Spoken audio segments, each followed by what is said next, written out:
Confirmation hearings for the president-elect's cabinet nominees resume today. Hearings begin for Trump's nominee for Interior Secretary Ryan Zinke in the next hour. Betsy DeVos, the nominee to head the Education Department, will face congressional scrutiny later this afternoon, 5 o'clock roughly.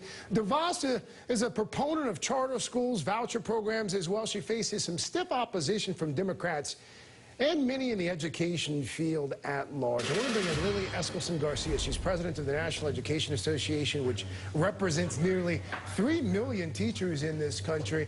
You have said that DeVos's agenda is, quote, an actual danger to students, Lily. Those are some pretty strong words. What do you mean?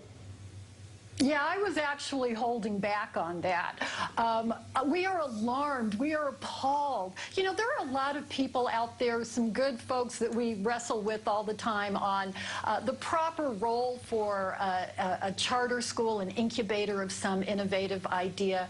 I've seen some great ones. But what separates Betsy DeVos from people who actually want to do something good for public schools is she has this one trick. It's got to be privatized, and she's done it at the expense of public schools. She's actually taken away the private option. And more alarming you're talking about what she's done in Michigan. If we are going to be seeing in the United States what she did to Michigan, we should all be alarmed. Even people who say, I like the idea of more choices for kids, I like the idea of some creative charter schools, are appalled at the chaos because it's without any accountability. It's, let's just give the public school money to these for-profit charter schools, these unregulated private schools.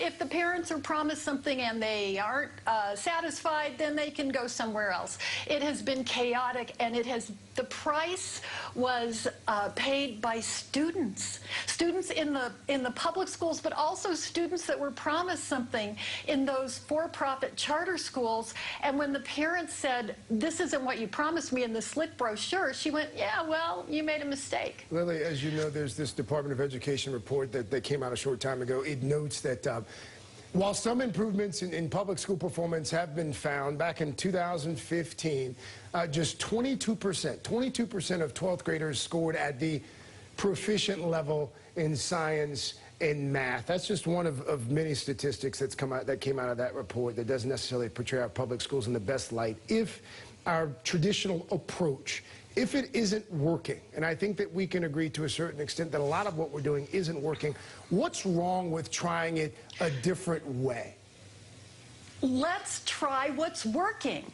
One of the things we know is that we have the finest public schools in the world. When you take a look at the well-resourced elementary, middle, and high schools, they're usually in the more affluent neighborhoods, but you go in and you see incredible programs in sports and the debate club and technology. But the majority of our schools in this country aren't well-resourced. No, not the majority of our schools. When you take a look at the majority of our schools, they're doing very well. When you take a look at those schools that aren't, you really analyze them and you're going, wow, the inequitable funding in these schools, the service and supports in these schools, of course they're challenged. But that's a local issue. When you start talking about school funding, Lily, we're talking about property taxes, we're talking about millage rates. That's a hyper-local issue. How much can the federal government really do with regards to inequitable funding? Let's take a look at how they can hurt a school. When you talk about those statistics, take a look at those for-profit charter schools. They are abysmal.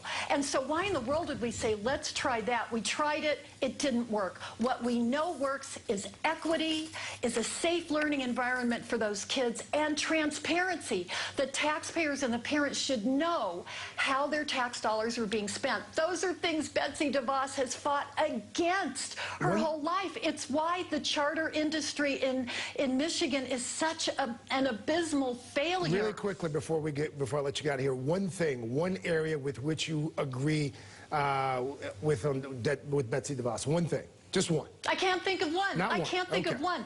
What I'm worried about is privatizing special education, privatizing Title I. Those are the signature programs she'll be in charge of.